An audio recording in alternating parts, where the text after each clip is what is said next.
On today's video, let's see how we end up here. Do me a favor, if you enjoy this, if you enjoy the channel, what I'm putting out there, subscribe to the channel, like the video, share it around, comment below, give me a little bit of feedback, do the whole YouTube thing, and yeah, let's just get at it. Okay, took the old leftover fender and cut out a piece of the arch. Now, the shape is close. It actually, a little bit of pressure, fits this radius quite nicely. So once we've got it pushed up here, takes a second set of hands to trace it from the back side, see where our marks are, and trace it from the outside as well. So we end up with a line that shows the outside of this fender piece, patch panel, as well as the inside radius of it, or inside dimensions of it. So that way I can pick and choose. Obviously, I want to cut out this piece because it's kind of flat and we've twisted this into this piece here is a little bit flat. I'll probably trim it back some, but I'll also trim off quite a bit of this because we don't need it because the shape's already here. So what I'll do is I'm going to spend a little bit of time figuring out where we want to cut. We want to trim this piece back so that it butts up to this one. Pull that down, get the shape in there, and then it's a whole lot of time with the grinder trimming back very little at a time. We can always cut off more. It's a whole lot more difficult to put it back, but a couple of minutes and this piece will be up here. It only took a couple of minutes. In reality, probably about an hour monkeying around with it to get this kind of where it needs to be. Everything's got to be pushed, manipulated, tacked, hammered, dollied, but this corner is holding itself together. Now, I'm going to start working on the other side. My goal today, it's a brand new day, the sun's out, we're supposed to have beautiful weather for a couple of days, is to get the other side together and start cleaning up these seams, getting them fitting a little bit better now that I've got all my big pieces on here. So I'll kind of break down the process as I go, but a little bit of time lapse, a little bit of here and there, we'll see what I feel like filming, but by the end of this roof should be mostly together, and we'll probably splash some paint on it just to get it all one color and, you know, take away from what your eye chases so we can see the shape a little bit better. So while I'm working on pulling this side together, I'll show you guys something here. So the spot right here, so if I can turn the camera, you can see how it's got a high spot right at the weld. So when we're working on a curve like this, you're putting panels together, that high spot means there's too much material, it's butt welded together. And since this is on a seam, usually what I can do, you can see how it's actually pulled up from this piece, it's pulled up, it's flush here, it's flush back here. We should be able to take a slice out of this, maybe cut a couple of these tacks here, and then push this panel back in. Once we take, probably won't take more than the kerf of the cutoff wheel. Once we take that, we can push it all back into place, tack it back up, and it should fix this problem that I'm having here. So it only took about 5 minutes for everything here, cut it free, but as you can see, what was once was a peak is now nice and flat. I don't know how well it shows up in the video, but when I brought these two pieces together, because these are both compound curves, meaning they curve this way as well as this way, basically making a giant sphere. Now, when these two panels came together, these lines didn't match up at all, so I ended up with a dip where this weld seam was. So I got it all welded together so it's holding, and I mean, it's structurally sound. But what I end up with as the opposite of on the lower portion here where it was proud, this is sunk. So instead of cutting it loose and trying to push the metal out or putting in relief cuts, take my hammer, and all I've got to do is start hammering down the high areas here, and what it's doing is it's slowly starting to stretch the metal down in here, which is allowing this to push down and my weld to push up.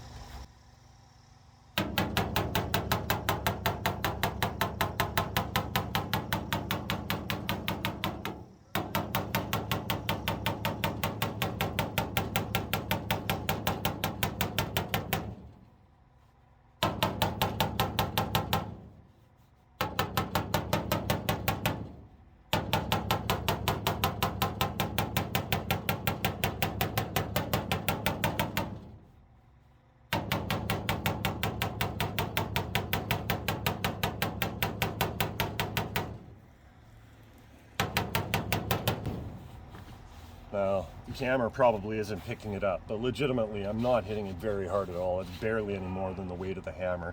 You can see the tiny little marks where the hammer's hitting, but running my fingers along it, as I tap it, I can feel the metal moving just a little bit.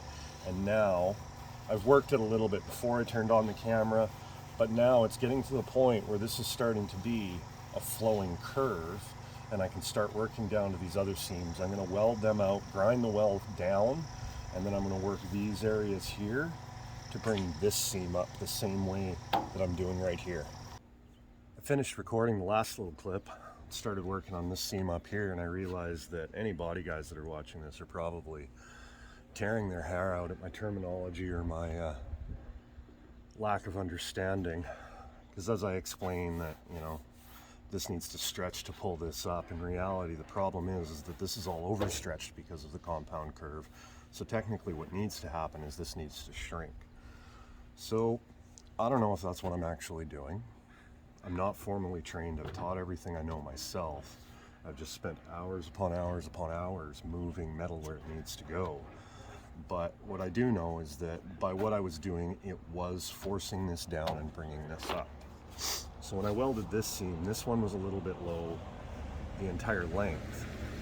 So instead of doing the same thing I did down here, which was working this metal here, the first thing I did was go in from the underside and actually push this seam up and push this seam up. Try to get it flush or even a hair proud. It moved pretty easily. And once I get it up to there, it's easier to go back in with the dolly and push it where it needs to be from this side. There's no video because nobody needs to see me trying to cram half my body in through the 6-inch back window to see what I'm doing and feeling on the top side. But that's basically what I did, is push myself in where I could see what I was working with. As I'm moving all of this though, if I move the camera, you can see this back window down here. Now this seam was flush the length of this. And now by moving all of this metal up here, we've got about a 3/16 of an inch gap here. So I'm going to end up cutting it free at the top, cutting it free along here, and pushing everything up. The likelihood is that I'm going to have to take out a sliver of metal across the top of this line, push everything into place, weld it back into place, and then I'm going to have to shrink all of this to roll this corner up so that it lines up properly. But since everything's holding, I just picked a point up top here and I'm working my way back out. If everything I've just done moves a little bit, we'll come back to it, and eventually we're going to end up with a car that has the lines that I want. So I've done a lot of work on the driver's side here. I wanted to demonstrate something. So when I started this, there was a few problems. Down in these corners here, this one was always a little bit high, but it's slowly been pulling itself back out. And that side, the trunk panel is pulling itself down with the window, and the outer panel actually sits high. And that's all been getting worse as I've been working on this corner here, which is actually taking shape quite well. So what I'm going to do is I'm going to get this a couple feet and get this foot or two off the ground and get it leveled back out again, make sure it's square. Probably add a couple of supports out to this roll pan that I haven't done yet, and make sure that once my driver's side's done and I'm starting on the passenger side, that everything's being contained and I'm making one side match the other. One of the things I've been putting off that I'm going to have to deal with right away is lead. Now, cars this old, they didn't use plastic body filler like we know, Bondo. They actually were lead filled. So in the case of this car with 39, they had a seam that started about the corner of the trunk. It went diagonally up here and would have carried itself across up here. This car's been sectioned so it doesn't line up anymore, but the seam came up like this, and there was lead in this whole panel here. Now when you tack welding, you'll see it, you'll get green flames. It pools up like solder and it flows off. It's not something you can grind off. What you've actually got to do is take a heat source, something over about 350 degrees Fahrenheit, and heat it up. Butane torch, a propane torch, anything like that. Moderate heat, heat it up, and it'll bead up and roll right off the panel without a problem. You want to do it in a ventilated area. Lead is toxic. but it's something I'm going to have to deal with right away because I've got lead up along some of these seams. I've got lead in this panel here. I can't finish body working this, and I've got lead all down in here. There's lead in the A pillars where I did the chop I've got to clean up, and the other side's going to be exactly the same. Now this spot really shows it well. You can see the rusty kind of pitted metal along the seam there, and then shiny here. You can't really tell visually the difference between the lead that's right here and the raw steel that's right there. But if you put a grinder to it, the steel is going to spark yellow and the lead isn't going to spark at all. So sometimes I forget to explain what I'm doing as I go, and on this side, the piece of metal that I wanted to use wasn't the exact same radius in both directions that I needed. So I ended up cutting it back off the car, cutting it into several pieces, and making this side out of 4 separate pieces as opposed to the one piece on the driver's side. Now it's going to be more body work to finish out, but in the spirit of using what's lying around and not having the English wheel at my disposal, this seemed like the best route. And while it's looking pretty rough right now with the multiple seams, in the end it's going to finish out just as well.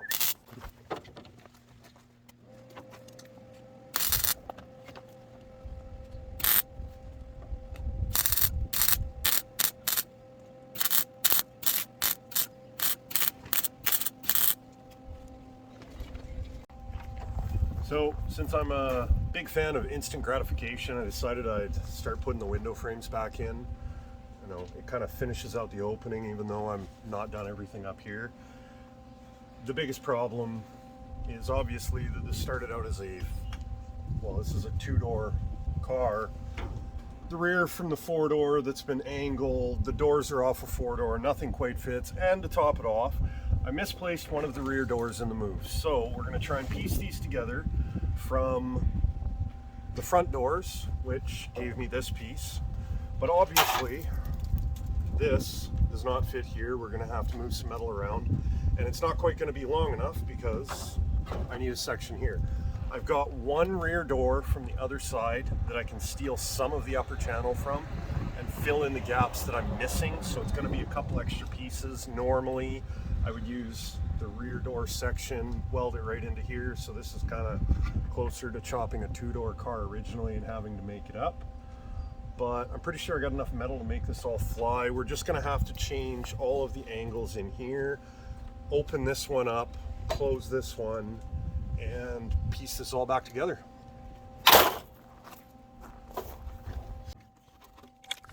Maybe one of these days I'll sit down and figure out some music that everybody wants to listen to. You know, instead of just the fast forward grinder noise welder going as I speed things up 4 times, 8 times, 10 times because I want to compact the footage into what fits in my video length that I want to use. Nobody wants to watch this in real time. You know, nobody would really want to spend the 4 days watching me put this together when we can compact it down to 17 minutes. But for now, we can kind of figure out what I'm doing. I'm hoping that the video clips that I'm using are fairly self-explanatory. If I'm missing anything, or if, you know, people prefer the music, then, you know, comment below, let me know. But this is what we're going to run with for now. Well, I had to pinch a seam up here where the other door flared, open this joint up, close this one up, open this one up. I've still got to fill this in, but we have the upper part of the door, the supports are out, this side of the car is pretty much taking shape, so now I'm going to head to the other side. This side's pretty much like the other. I skipped a lot of the process, but basically it's the exact same as I've been doing. Cut metal apart, line up the body lines, weld it all back together, and fix it all as I go. A lot of stuff that didn't line up has to be pie cut, but that's where we're at now. So it looks like that's where we're going to leave it off today. Just kind of I'll piece together the footage here, give everybody a pan around of the car, and show you how this all came together. there's a lot of finish work to be done. My goal in all of this is to give me the shapes to be able to know where I'm headed. Since all of the pieces in the car, there was no blueprint, it's kind of gone however it fit. There's a lot of fit up work I need to finish, a few body lines I need to change, some stuff I need to move. I need to planish out all the lines, fix some panels, but this is the closest to a car that this metal has ever been. So this is a really big step for me, being able to visualize all of this together and to be able to show it. So I'll show around the car a little bit from a few different angles. If you enjoyed the video, subscribe to the channel, like the video, share it around, comment below. I'd love to hear some feedback. I enjoy the comments. I'm quite enjoying the whole YouTube process, and we'll see you again on Saturday.